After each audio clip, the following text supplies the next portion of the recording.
எல்லாருக்கும் வணக்கங்க. இன்றைக்கி என்ன விளாக் பார்க்க போகிறீங்கன்னா, எங்கள் தோட்டத்தில் இருக்கிற கருப்பசாமி கோயில் பொங்கலுங்க. அந்த வீடியோ தாங்க இன்றைக்கி பார்க்க போகிறீங்க. வாங்க வீடியோக்குள்ளே போகலாம். இங்கே பொங்கல் பார்த்திங்கன்னா நைட்டு 9 மணிக்கு மேலே தாங்க. நைட்டே ஃபுல்லாக பொங்கல் வச்சு கடாயெல்லாம் வெட்டிடுவாங்க. ஸோ மார்னிங் பார்த்திங்கன்னா எந்த இதுவும் இல்லை. நைட்டு பார்த்திங்கன்னா 1 மணி வரைக்கும் பூஜை இருக்கும். இங்கே சலங்கை ஆட்டமெல்லாம் வைப்பாங்க. அதுக்கு மத்தளமெல்லாம் பார்த்திங்கன்னா காய்ச்சிட்டு இருந்தாங்க. நாங்கள் போனோன்னா ஃபஸ்ட்டு வேலையாக சாப்பாட்டு வேலையை முடிச்சிட்டோங்க. சாப்பிட்டு கொஞ்சம் நேரம் உட்காந்தோன்னா சலங்கை ஆட்டமெல்லாம் ஸ்டார்ட் பண்ணிட்டாங்க. சலங்கை ஆட்டமெல்லாம் முடிச்சுட்டு தாங்க அடுத்த பூஜை எல்லாமே இருக்கும். ஸோ கோயிலில் பார்த்திங்கன்னா கூட்டமும் எல்லாம் வந்துருச்சு.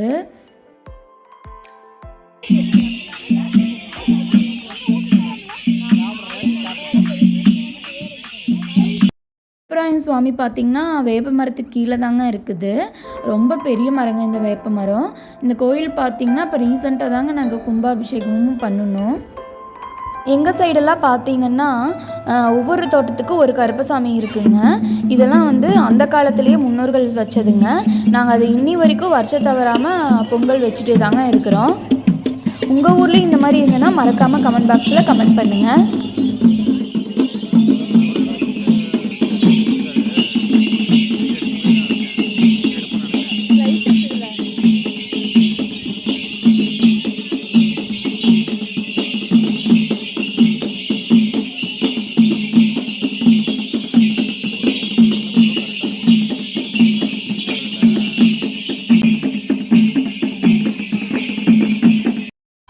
ஸோ அடுத்து பார்த்திங்கன்னா சலங்கையாட்டம் ஆடினவங்கெல்லாம் ரொம்ப நேரம் ஆடிட்டோன்னு சொல்லிட்டு எல்லாம் ரெஸ்ட் எடுக்கிறக்கு இடையில போவாங்க.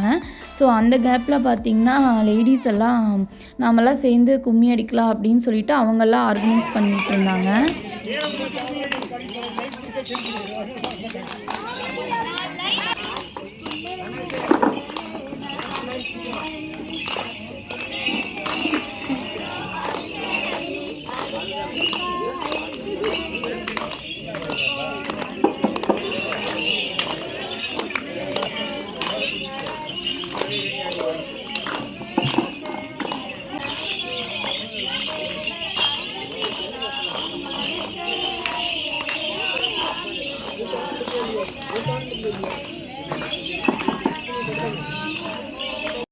அதுக்கப்புறம் பார்த்திங்கன்னா சலங்கையாட்டெல்லாம் ஆரம்பிச்சிட்டாங்க. அவங்க கூடயே சேர்ந்து இவங்களும் கும்மியெல்லாம் அடிக்க ஆரம்பிச்சிட்டாங்க.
பார்த்திங்கன்னா கிடாயெல்லாம் வெட்டுறதுக்கு ஸ்டார்ட் பண்ணிட்டாங்க. இங்கே பார்த்திங்கன்னா கரும்பு குட்டின்னு சொல்லிட்டு கிடாய் வெட்டுவாங்க. அது என்ன ப்ராசஸ்னால் ஃபஸ்ட்டு இவங்கெல்லாம் போய் தீர்த்தமெல்லாம் ரெடி பண்ணி வச்சுருவாங்க. இதுக்கப்புறம் பார்த்திங்கன்னா நம்ம யாராவது வேண்டி விட்ருக்கவங்களாம் வந்து குட்டியெல்லாம் கொடுப்பாங்க. அது கொடுத்தாங்கன்னா சாமி ஆடுறவங்க சாமி வந்திருக்குல்ல அவங்க வந்து அந்த கிடாயை வெட்டி அவங்க வந்து கரும்பு குட்டி குடிப்பாங்கன்னு சொல்லுவாங்க. என்னென்னா அவங்க அந்த ரத்தத்தை குடிப்பாங்க. ஸோ அந்த ப்ராசஸ் தாங்க அந்த பூஜையெல்லாம் தான் நடந்துகிட்டு இருந்தது.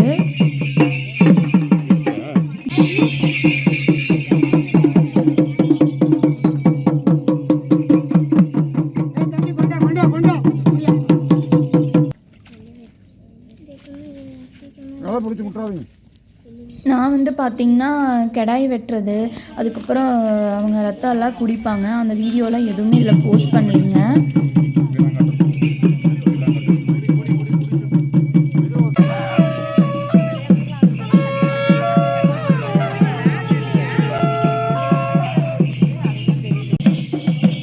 இது சாமி கிடாய் வெட்டுறதுக்கு பூஜையெல்லாம் ஆரம்பிச்சிட்டாங்க.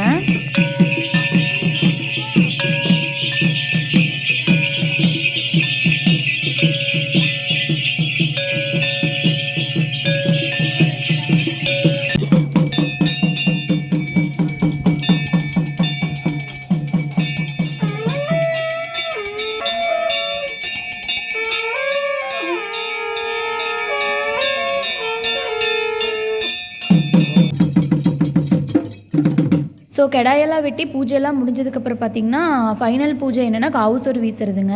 அந்த வெட்டின கடாயிலேருந்து அந்த செவுரொட்டி இருக்கும்ல, அதை வந்து எடுத்து தீயில நல்லா சுட்டு அதை வந்து சாமிக்கு வந்து படைப்பாங்க. அது வீசுறதுக்கு முன்னாடியே எல்லாம் கிளம்பணும்னு சொல்லிட்டு எல்லாம் அவசர அவசரமாக கிளம்பிகிட்டு இருந்தாங்க. அது வீசினதுக்கப்புறம் யாரும் திரும்பி பார்க்கக்கூடாதுன்னு சொல்லுவாங்க. ஸோ நெக்ஸ்ட் டே பார்த்திங்கன்னா எடுத்த விலாக் தாங்க இது.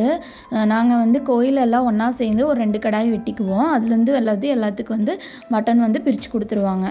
ஸோ நெக்ஸ்ட் டே பார்த்திங்கன்னா மட்டன் செய்யலாம்னு சொல்லிட்டு ஆஸ் யூஷுவலாக நம்ம நான்வெஜ்னாவே விறகடுப்பில் தானே செய்வோம். அதுக்கு தான் ரெடி பண்ணிகிட்டு இருந்தாங்க. ஃபஸ்ட்டு வந்து மட்டன் வந்து ஒரு ஃபுல்லாக ஒரு குழம்பு மாதிரி வச்சுட்டு அதுலேருந்து மட்டன் பீசஸ் எல்லாம் ஃபில்ட்ரு பண்ணிவிட்டு தனியாக ஒரு ஃப்ரை பண்ணுவோம். ஸோ அது அந்த மாதிரியே நம்ம பண்ணிக்கலாம் அப்படின்ட்டு அதுக்கு தான் பண்ணிகிட்டு இருந்தேன்.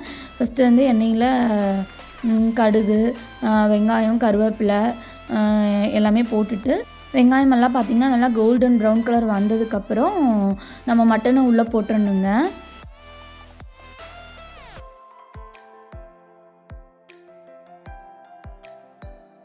அடுத்தது வந்து இதுக்கு மசாலா அரைச்சி போடணுங்க. அதில் என்னென்ன பொருள்னால் சின்ன வெங்காயம், வரமிளகாய், பூண்டு, இஞ்சி, அதுக்கப்புறம் நம்ம போடுற குழம்பு மிளகாய்த்தூள். இந்த 4 பொருள் தான். வெங்காயத்தெல்லாம் நல்லா வதக்கி விட்டுட்டு பூண்டு, இஞ்சி, பூண்டெல்லாம் போட்டுட்டு குழம்பு மிளகாய்த்தூள் போட்டு நல்லா இறக்கி வச்சுட்டு அதை நல்லா அரைச்சிட்டு அதை வந்து இதுக்குள்ளே போட்டுடணும். அதுக்கப்புறம் இதுக்கு தேவையான அளவு தண்ணி நல்லா தண்ணி ஊற்றி நல்லா கொதி வந்ததுக்கப்புறம் கிட்டத்தட்ட விறகடுப்பு நம்ம கேஸ் அடுப்பில் செய்கிறத விட விறகடுப்பில் சீக்கிரமாகவே ஆயிரும்.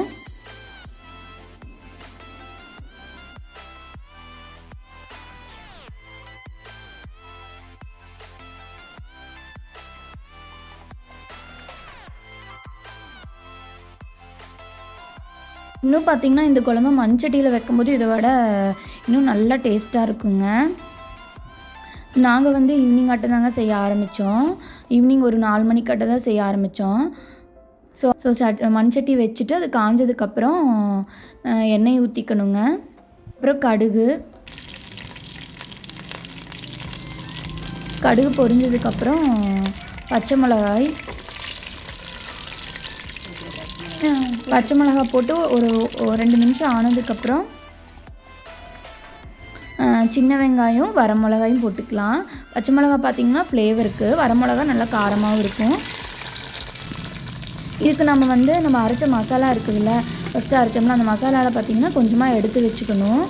சின்ன வெங்காயம் போட்டு நல்லா வதங்கினதுக்கப்புறம் அந்த அரைச்சி வச்ச மசாலாவே போட்டுக்கலாம். இல்லை ஃபஸ்ட்டு நீங்கள் மட்டன் போட்டு அதுக்கப்புறம் மசாலா போட்டாலும் ஓகே. நம்மளுக்கு தேவை அந்த மசாலாவில் வந்து பச்சை வாசனை வரக்கூடாது. ஸோ நம்ம பீசஸ் எல்லாம் மட்டும் ஃபில்ட்ரு பண்ணி இதுக்குள்ளே போட்டுக்கணுங்க.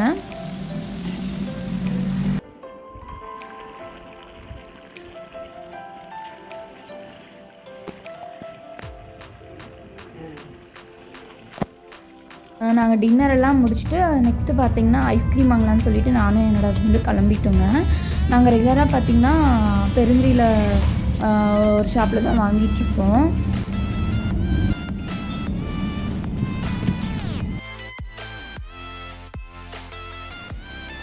ஸோ இந்த vlog பார்த்திங்கன்னா இதோட முடியுதுங்க. ஸோ நெக்ஸ்ட் வீடியோவில் மீட் பண்ணலாம். மறக்காமல் நம்ம சேனலை சப்ஸ்கிரைப் பண்ணிடுங்க.